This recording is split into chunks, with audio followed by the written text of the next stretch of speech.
বিদ্যালয়সমূহৰ সৈতে জনসংযোগৰ উদ্দেশ্যেৰে ৰাজ্যৰ বিদ্যালয়সমূহত আৰম্ভ হৈছে ৰাইজৰ উৎসৱ। ২ নং অকা বালক প্ৰাথমিক বিদ্যালয়ৰ উদ্যোগত বেটিয়নী মণ্ডল সমল কেন্দ্ৰৰ বিদ্যালয়সমূহৰ সহযোগত অকা ডেকা দোলাকাষৰীয়া সাংস্কৃতিক মঞ্চত আয়োজন হৈছে ৰাইজৰ উৎসৱ। উলিওৱা হৈছে বৰ্ণাঢ্য সাংস্কৃতিক শোভাযাত্ৰা। ছাত্ৰ-ছাত্ৰীসকলৰ লগতে অভিভাৱক অভিভাৱিকা আৰু অঞ্চলটোৰ ৰাইজৰ অংশগ্ৰহণেৰে সৃষ্টি হৈছে উৎসৱমুখৰ পৰিৱেশ।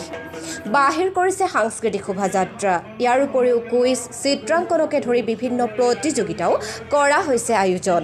শিক্ষানুষ্ঠানৰ সৈতে ৰাইজৰ মধুৰ সম্পৰ্ক স্থাপনৰ বাবে আয়োজিত এই ৰাইজৰ উৎসৱ আয়োজন কৰি অঞ্চলটোত সৃষ্টি কৰা হ'ল এক শৈক্ষিক বাতাবৰণ।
আৰু আগবাঢ়ি সুবিধক এয়া চৰকাৰ আমাৰ অসম চৰকাৰ শিক্ষা বিভাগৰ সমগ্ৰ শিক্ষা অসমৰ জৰিয়তে আৰু সৰ্বশিক্ষা অধীনত প্ৰতি ব্লকতে প্ৰতিটো ক্লাষ্টাৰতে এখনকৈ ৰাইজৰ সভা পাতিবলৈ আমাক দায়িত্ব দিছিলে। সেয়েহে ৰাইজৰ সচেতনতা বৃদ্ধিৰ বাবে আমি আজি ৰাইজৰ উৎসৱটো পালন কৰিবলৈ লৈছোঁ।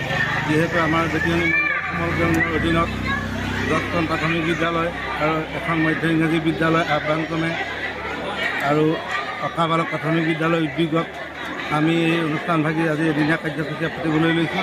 আৰু দেখা পাইছোঁ যে এই বাৰেৰহণীয়া সাংস্কৃতিক শোভাযাত্ৰা বাহিৰ কৰিছে আপোনালোকে।